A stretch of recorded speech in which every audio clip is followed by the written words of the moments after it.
Hi friends, இப்போ நம்ம மகாநதி பார்க்க போகிற மகாநதியில் நம்ம காவேரி ஒரு பக்கம் விஜய் ஃபோன் எடுக்கலன்னொன்னே டென்ஷன் ஆகிட்டாங்க. உடனே திரும்ப அடிக்கிறாங்க. திரும்ப அடிக்கிறாளேன்னு அட்டன் பண்ணி பேசுவோம்னு சொல்லிட்டு அட்டன் பண்ணி பேசினா வெறுப்பேத்துறாராமா இவர். கடைசியில் பார்த்தா விஜய் இப்படி பேச வச்சிருக்கேம்மா அப்படிங்கிற மாதிரிச்சு. ஒரு கொஞ்சமாக நஞ்சமா ஒரு மனுஷன் எவ்வளோதாம்மா இறங்கி வருவான். இறங்கி வராங்கிறதுக்காக ஓவராக கொட்டுனேன்னு வச்சுக்க குனிஞ்சிக்கிட்டே இருப்பான். நீ நினச்சியா ஒரு நாள் ஏறினா மிதிப்பான் அப்படிங்கிற மாதிரி ஆயிடுச்சு. அந்த மாதிரி ஆயிடுச்சு. நம்ம விஜய் கொஞ்சம் இவ்வளோ வெறுப்பேற்றி பார்க்கலான்னு சொல்லிட்டு நான் எதுக்கு வரணும், நீ இப்படி வந்து வீட்டில் சொல்லிட்டேன்னு சொல்லிட்டா நான் ஆர்வமாக கிளம்பி வருவேன். நீ என்ன அசிங்கப்படுத்துவ, கொடைக்கானல்ல அசிங்கப்படுத்தின மாதிரி அசிங்கப்படுத்துவ தானே சொல்ல வர அப்படின்னு சொல்லிட்டு கண்ணா பின்னான்னு கேட்குறாங்க. கேட்ட உடனே சொல்கிறாங்க, அப்படிலாம் பேசாதீங்க விஜய், அப்படிலாம் பேசாதீங்க விஜய், அப்படி பேசாதீங்க கோபால், அப்படி பேசாதீங்க கோபால், நீ எத்தனை கோபால் போட்டாலும் அதுதான் உண்மை சரியா அப்படிங்கிற மாதிரி ஆயிடுச்சு.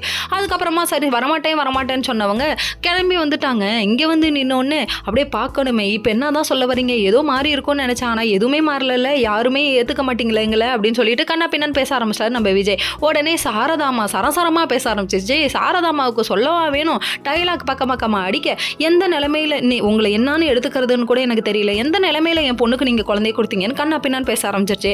வாய்க்கு வந்ததெல்லாம் பேசாத சாரதா, வேணாம் அப்படிங்கிற மாதிரி ஆயிடுச்சு. அதுக்கப்புறமா நானும் காவேரியும் ஹஸ்பண்ட் அண்ட் ஒய்ஃபாகவே வாழ ஆரம்பிச்சிட்டாங்க. அதுக்கப்புறம் தான் எங்களுக்கு குழந்தை வந்திருக்குன்னு சொல்லிட்டு விஷயத்த சொல்கிறாரு. அதுக்கப்புறம் எங்கள் குழந்தைய ஏன் நீங்கள் பிரிக்கணும்னு நினைக்கிறீங்க எங்கள்கிட்ட இருந்து, நாங்கள் வந்து பிரிஞ்சு வாழவும் மாட்டோம், நாங்கள் கண்டிப்பாக சேர்ந்து வாழ்வோம்னு சொல்லிட்டு எவ்வளவோ கன்வின்ஸ் பண்ணிட்டாருங்க. அதுக்கப்புறம் இல்லை அது முடியாதுன்னு சொல்கிறாங்க.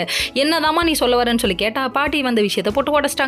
உடனே கோவப்பட்ட கோபாலு எட்ரா வண்டியை அப்படின்னு சொல்லிட்டு கட்டுறா வண்டின்னு சொல்லிட்டு இங்கே வந்து நின்றுட்டாரு நம்ம விஜய். அதுக்கப்புறம் பாட்டியை நிற்க வச்சு கேள்வி கேட்கறத பார்க்கணுமே, சரமாரியாக கேட்குறாரு. வாங்க வேற லெவல் விஜய், எல்லாத்துக்கும் மூல காரணமே நீ தான்.